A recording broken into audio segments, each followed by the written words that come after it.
The miracle of walking, a secret family life, family exploitation, the juju magic from his mother, shooting attack, and he hates Arsenal.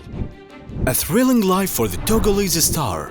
He is the most important player in his country's history and its all-time top scorer. He played for Arsenal and its rival Tottenham and wore the shirts of Manchester City and Real Madrid. Emmanuel Adebayor, with the slender frame that Arsene Wenger brought from Monaco in 2006 for 7.5 million euros. He became one of the most important strikers in Europe. The Togolese player had a controversial career, making him disliked by some fans because of his behavior on the field. But there are other sides to his life. He loves charity work, but his relationship with his family is not good, especially his mother. He accused her of trying to destroy his football career and prevent him from scoring. He is the 37-year-old Emmanuel Adebayor that we are telling his story today. The Togolese striker was born on February 26, 1984. He enjoyed an exciting career that saw him win the African Player of the Year award in 2008. But what some people don't know is that Adebayor couldn't walk for the first 4 years of his life. His mother was looking for a treatment for him all over West Africa.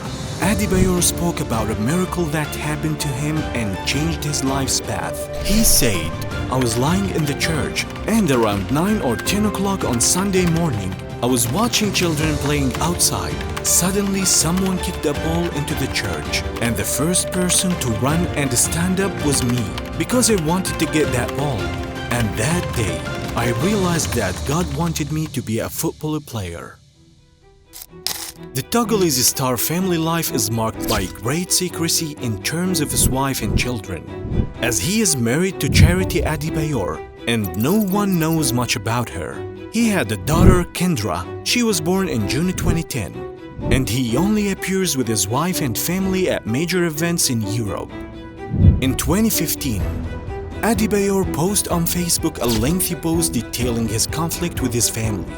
These issues included his relatives demanding large amount of money, his sister renting a house he purchased without his knowledge, and most notably, his mother did not treat him well despite his continuous financial support for all family members. He also said, "I organized a meeting in 2005 to solve our family issues. When I asked them about their opinion, they said I should build each family member a house and give each of them a monthly wage." And this is what Adebayor had to say about his brother Rotimi. "When I was in Monaco, I thought it would be good to have a family of footballers.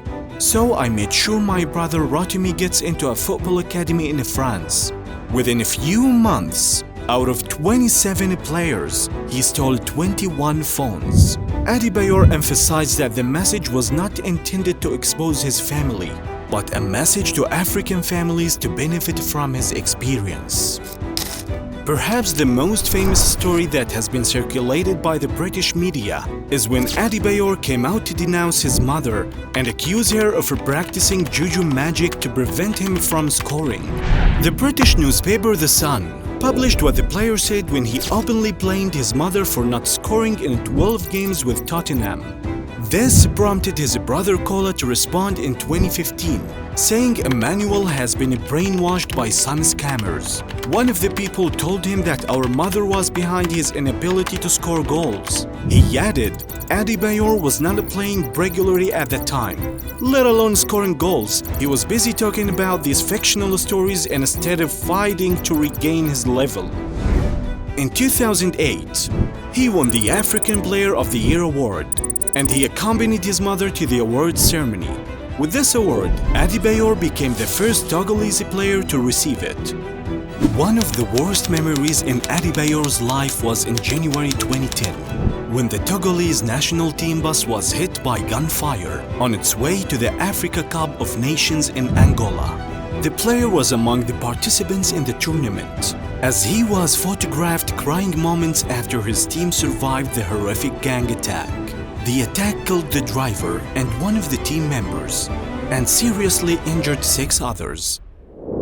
He could have played for the Nigerian national team because of his origins, but he chose to represent the country in which he was born, which is Togo, to be considered the most prominent player in its history.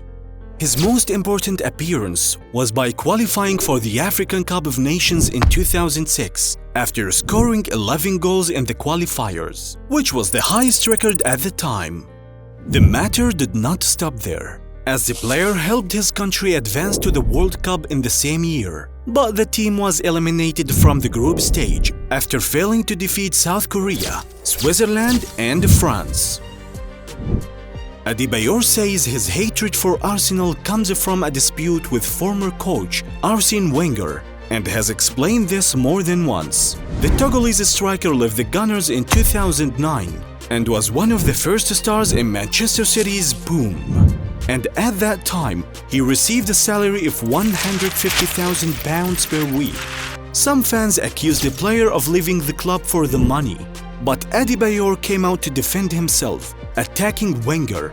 The player said in an interview with TRT World, "I had a meeting with Wenger in his office when he told me that I had to leave and that I had no future at Arsenal. He told me that there is no place for me in the team. I must leave. And if I stay with Arsenal, I will not participate in the matches." He continued, "I had no other choice but to join Manchester City. And the next day after I moved to them, I found him holding a press conference during which he said that I left for the money. And from that moment, I hated Arsenal." Togolese star Adebayor, who played for many European clubs, was the hero of one of the famous and unforgettable celebration in 2009. Adebayor scored a header when City beat Arsenal 4-2 during the 2009-2010 season. Adebayor celebrated like crazy as he ran across the entire field until he reached the Arsenal stands, fell to his knees, and continued celebration in front of them. This was in response to the racist chants and insults he was subjected to throughout the match by Gunners fans. After that, he was subjected to a financial penalty from the English Football Association amounting to £25,000. The British newspaper The Standard published Adebayor's explanation of the incident, saying, "I played for the club for 3.5 years. They bought me for 3 or 4 million. They sold me for 27 million and still call me names. They are still telling me I left for money?" He added, "You contracted with me for this amount and made these profits from selling me. And then you accuse me of leaving for the sake of money, despite my commitment to a 5-year contract?" He continued, "You can insult me, but you say that my father washes elephants? I will never tolerate that." So it was a message to them to respond to what they did to me. Despite of his life of luxury, Emmanuel Adebayor remains committed to helping those in need, both in his home country of Togo and around the world. Through his foundation Sheikh Emmanuel Adebayor Foundation, he has initiated numerous charitable projects that aim to improve the lives of others. The C Foundation's initiatives span across various areas, including educational support, community development, healthcare assistance, and youth empowerment. And now you guys tell me, what is the strangest story you heard in the football world? I'll be waiting for your comments and see you in the next video.